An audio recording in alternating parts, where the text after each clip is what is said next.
pricing is I break it down into 3 buckets. So I have the labor bucket and the inventory bucket. And these first 2 buckets pertaining to what the cost would be to run that particular job.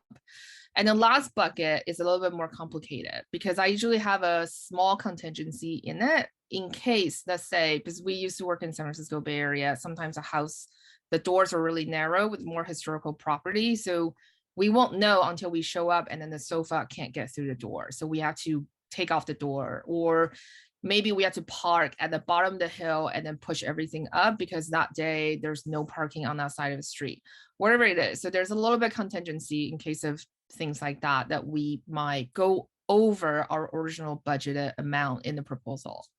Then we also have our profit margin. This is really important because you want to make sure you're getting some sort of profit on every single job so that you can reinvest that back into your home staging business. And that percentage really has to be your own magic number. Like everyone has a different magic number depending on how your business structure. So this is why it's important to work with your money people to make sure that you know exactly where your ideal profit margin is for each job, for the type of job that you're doing. And then the third part also includes your estimated overhead costs per job.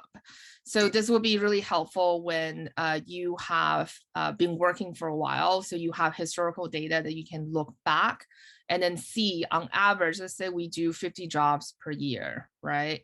And then we make $100,000 a year. And sorry, we like everything costs, let's say $50,000. Over 50 jobs, that on average, each job I need to cover $1,000 of job costing in that particular job to cover all my overhead costs. That's warehousing, staff salary, whatever, et cetera, et cetera.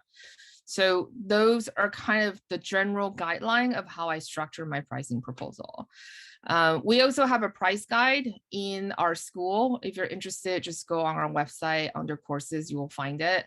But yeah, I think it's really important, especially in the beginning when you're learning how to price, you want to make sure you account for every single dollar and cent that is coming in and also leaving your home staging business. It's really important to understand how money flows in and out of your home staging business. And in our in our pricing guide, we actually have a job costing spreadsheet template that you can play with.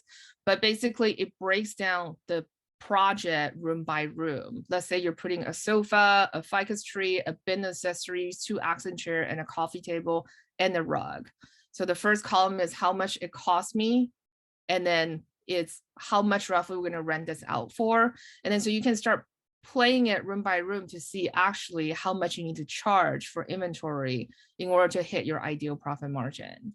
So it's really important to understand that. And this is why I advise to work with your money people to figure out what is the best way to write off your inventory purchases, how to run depreciation, because all that is going to affect how you do the pricing as well and how that, plays into your profit margin.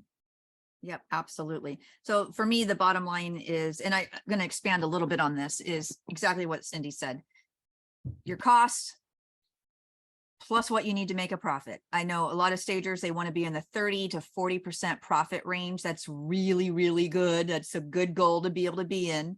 Might take you a minute to get there. But what I can tell you is that when you are really underpricing everything, when you're starting out, when you come in and price something at $40 an hour, that is the biggest neon sign on the planet pointing down to you saying, I'm green, I don't know what I'm doing.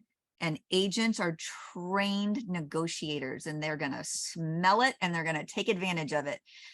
Their job is to get the best deal for their client as possible. It's really hard when you have an established pricing model, when you get your first agents on board.